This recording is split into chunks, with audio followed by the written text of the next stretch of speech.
want to pursue your plan because in many ways it is similar to the Obama stimulus plan in 2009, which has led to the slowest GDP growth since 1949. Correct. Thank you, sir. You told me in July when we spoke that the problem is that President Obama didn't get to do enough in what he was trying to do with this stimulus. So is your plan basically even more of the Obama stimulus? Well, it's a combination, Chris. And let me say that when you inherit the level of economic catastrophe that President Obama inherited, it was a real touch-and-go situation. I was in the Senate before I became Secretary of State. I've never seen people as physically distraught as the Bush administration team was because of what was happening to the economy. I personally believe that the steps that President Obama took saved the economy. He doesn't get the credit he deserves for taking some very hard positions. But it was a terrible recession. So now we've dug ourselves out of it. We're standing, but we're not yet running.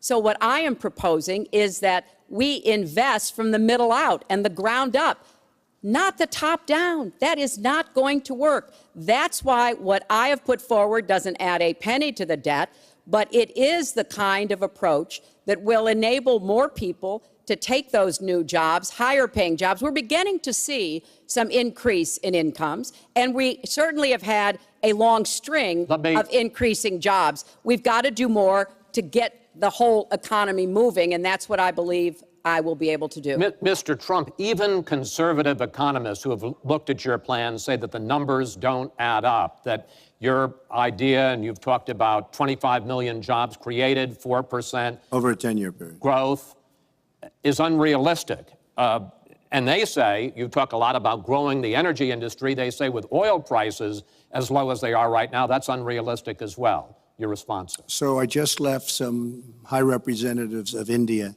They're growing at 8%. China is growing at 7%, and that for them is a catastrophically low number. We are growing. Our last report came out, and it's right around the 1% level, and I think it's going down. Last week, as you know, at the end of last week, they came out with an anemic jobs report, a terrible jobs report. In fact, I said, is that the last jobs report before the election? Because if it is, I should win easily. It was so bad. The report was so bad. Look, our country is stagnant. We've lost our jobs. We've lost our businesses. We're not making things anymore, relatively speaking. Our product is pouring in from China, pouring in from Vietnam, pouring in from all over the world. I've visited so many communities. This has been such an incredible education for me, Chris. I've gotten to know so many. I've developed so many friends over the last year, and they cry when they see what's happened. I passed factories that were thriving 20, 25 years ago, and because of the bill that her husband signed and she blessed 100%, it is just horrible what's happened to these people in these communities. Now, she can say that her husband did well, but boy, did they suffer as NAFTA kicked in, because it didn't really kick in very much, but it kicked in after they left. Boy, did they suffer. That was one of the worst things that's ever been signed by our country. Now she wants to sign Trans-Pacific Partnership, and she wants it.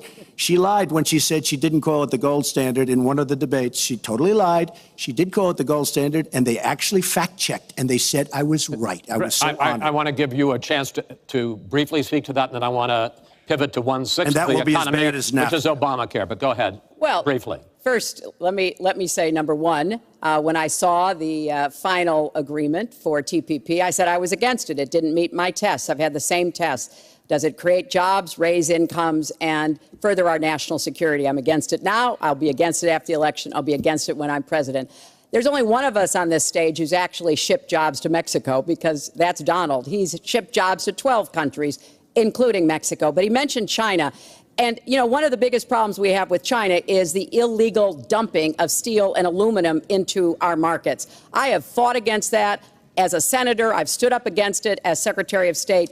Donald has bought Chinese steel and aluminum. In fact, the Trump hotel right here in Las Vegas was made with Chinese steel. So he goes around with crocodile tears about how terrible it is, but he has given jobs to Chinese steel workers, not American steel workers. Mr. Trump? That's the kind of approach that is just not going to work. We're going to pull the country together. We're going to have trade agreements that we enforce. That's why I'm going to have a trade prosecutor for the first time in history.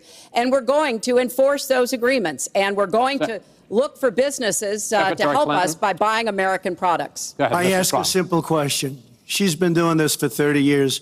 Why the hell didn't you do it over the last 15, 20 years? You were very much involved. Excuse me. My turn. You were very much involved in every aspect of this country. Very much.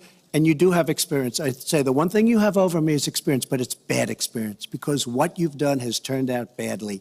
For 30 years, you've been in a position to help. And if you say that I use steel or I use something else, I make it impossible for me to do that. I wouldn't mind. The problem is you talk, but you don't get anything done, Hillary. You don't. Just like when you ran the State Department, $6 billion was missing. How do you miss $6 billion? You ran the State Department. $6 billion was either stolen, they don't know. It's gone. $6 billion.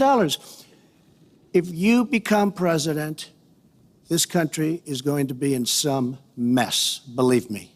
Well, first of all, what he just said about the State Department is not only untrue, it's been debunked numerous times. But I think it's really an important issue. He raised the 30 years of experience. So let me just talk briefly about that. You know, back in the 1970s, I worked for the Children's Defense Fund, and I was taking on discrimination against African-American kids in schools.